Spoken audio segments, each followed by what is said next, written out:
When you think of complications in watchmaking, few are as poetic and visually stunning as the moon phase complication. I'm a sucker for the moon phase complication. I love the moon phase so much that one of the first videos I made when I started this channel was about the various micro brand watches with a moon phase complication. And I know that for most of you watching, you all love a good moon phase complication as well, because that video which I published a few months ago went on to hit about 5,000 views and about 200 likes, which is quite the big deal for someone like me who has only about 300 subscribers. By the way, try and help me out. I'm trying to hit to 500 subscribers next. I know that it's still a pretty big step, but maybe with your help and with your support, I could get there. Anyway, coming back to the Tag Heuer Astronomer, does this watch deserve the title of the best moon phase watch of the year? Today we are going to dive into the details, the movement, the design of the new Tag Heuer Astronomer, which is literally just a couple of days old in the market. And let's see if this watch has what it takes to be one of the best entry-level luxury watches of 2025.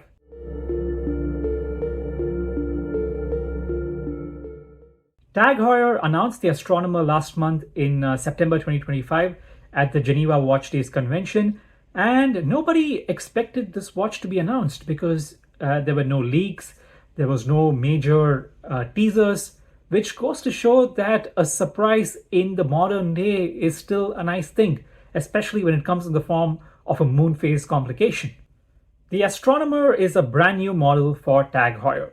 While Heuer has made a few moon phase complications in the past, these were mostly limited to special edition runs or limited production runs, so there's nothing like the Astronomer which existed in the past.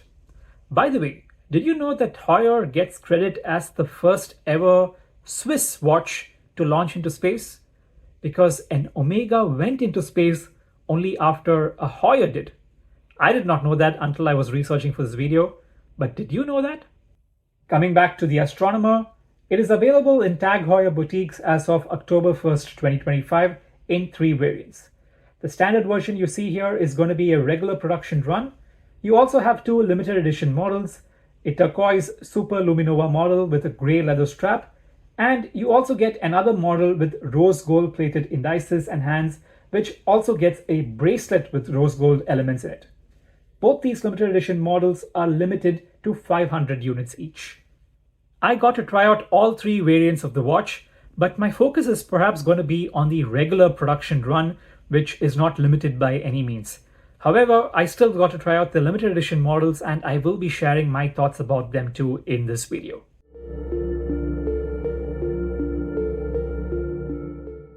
Starting with the looks, I love how Tag Heuer has designed this watch. It's definitely a watch which is going to spark a few conversations, and I love that in my watches.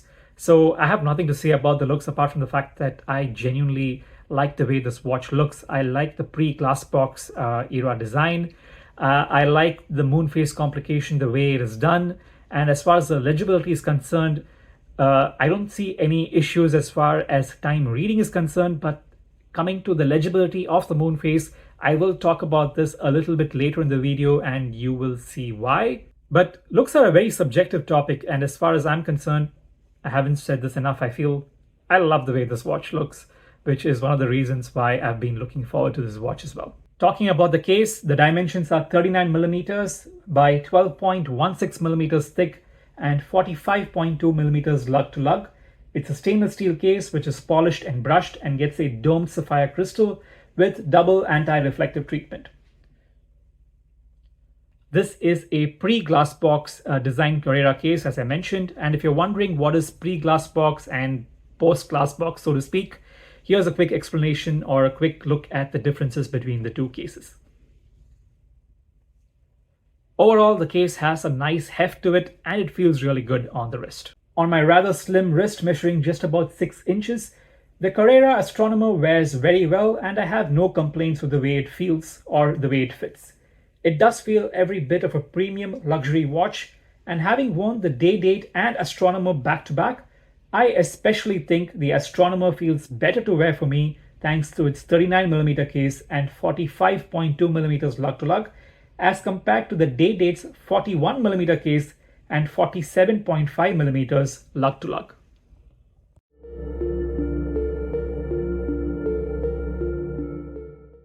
The Carrera Astronomer has 7+1 depictions of the moon, the +1 being the phase where it's a new moon and you can't actually see the moon. A disk rotates within the watch, which advances each night at 1 a.m. and thereby tracks the 29.5-day cycle of Earth's favorite satellite. To read the moon phase complication, you have to check out the pointer, which on the upper side indicates the day in the 29.5-day cycle, and in the lower side indicates the phase of the moon. Perhaps this is one of my critiques of the Astronomer, where I feel that the legibility of the moon phase dial could have been a little bit better executed, just so that it could have been a little bit better to read. I feel that this area becomes a little bit busy because the word astronomer is printed, and then you have the disk with the pointer, and then you have the days on the top, and then the moon phases below, and then the various depictions of the moon as well on the top. Maybe it could have been made a little bit less busy, but this is a very, I would say, a minor criticism in otherwise a very well executed package. But what I will definitely say is that Tag Heuer should be commended on taking this approach of trying something new and trying something different, where other watch manufacturers may perhaps keep it pretty simple and boring to ensure that the watch reaches a mass appeal. So I love Tag's decision to make this kind of a moon phase complication, and I do appreciate them for it. But if there ever is an Astronomer iteration 2, maybe this is one area which could be worked on a little bit, where the legibility of the moon phase could be improved by moving certain elements here and there, is what I feel.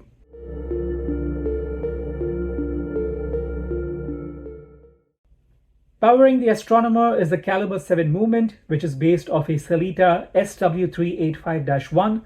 It is an automatic movement beating at 28,800 vibrations per hour and 50 hours of power reserve.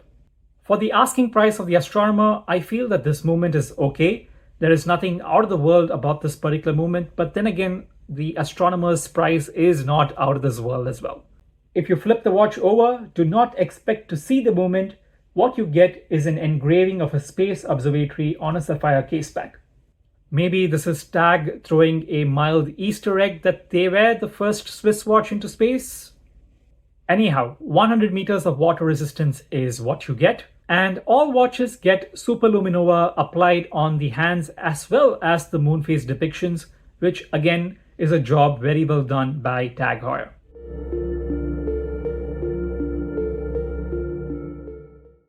In the Tag Heuer Astronomer family, it's the regular version which I like the most. Maybe it's to do with the fact that I really like the black and white contrast on a watch. But if I were buying an Astronomer, it's probably the regular version that I would pick. But what do the special editions have to offer? To start with, the Turquoise SuperLuminova, which as the name suggests, offers Turquoise SuperLum.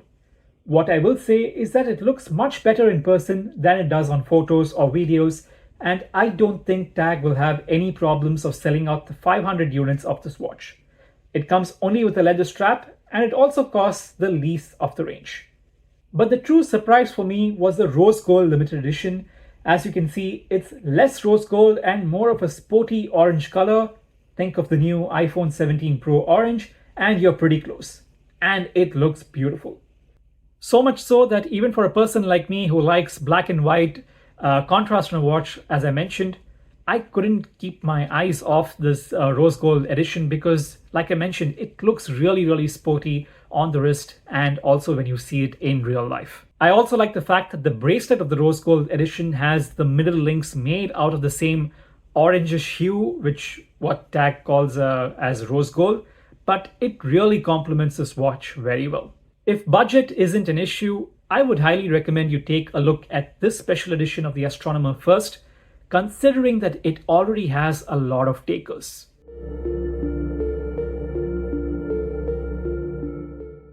In Japan, the Tag Heuer Astronomer costs $4,730 for the regular model, $4,550 for the Turquoise limited edition on the leather strap, and $7,150 for the Rose Gold limited edition.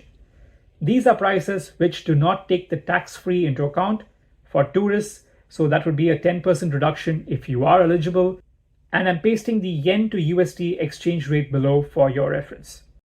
At those prices, I really think that Tag Heuer is playing it really well. The price seems very reasonable for what is on offer, and it also tries to target a broad range of audience. On the one hand, you have a first-time luxury watch buyer who traditionally shops in the sub $5,000 or the sub $7,500 price category.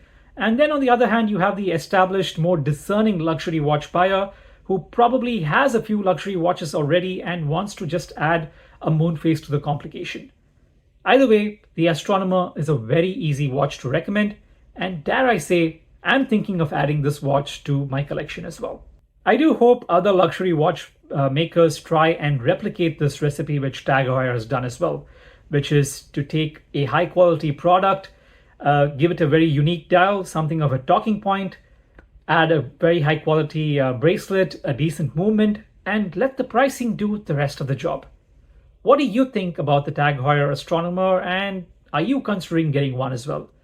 Please do let me know in the comments below, and as always, thank you so much for watching this video. I hope to see you as a subscriber to the channel. Take care.